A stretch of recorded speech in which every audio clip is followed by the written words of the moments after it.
Luka tak akan sembuh kalau kau terus sembunyikan. Kita semua bawa luka. Dari masa lalu, dari kesilapan, dari apa yang orang lain pernah buat pada kita.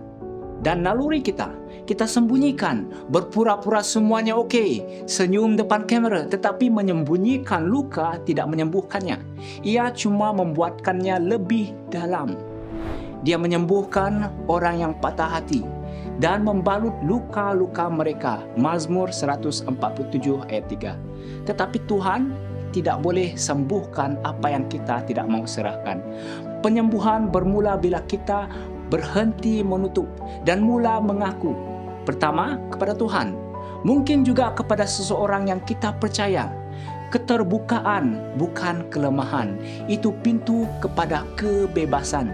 Jangan puas hati dengan penyembuhan di permukaan. Biar Tuhan masuk ke bahagian yang kau cuba sembunyikan. Dia dah tahu segalanya dan Dia tak malu denganmu. Dia sedia untuk menyembuhkanmu.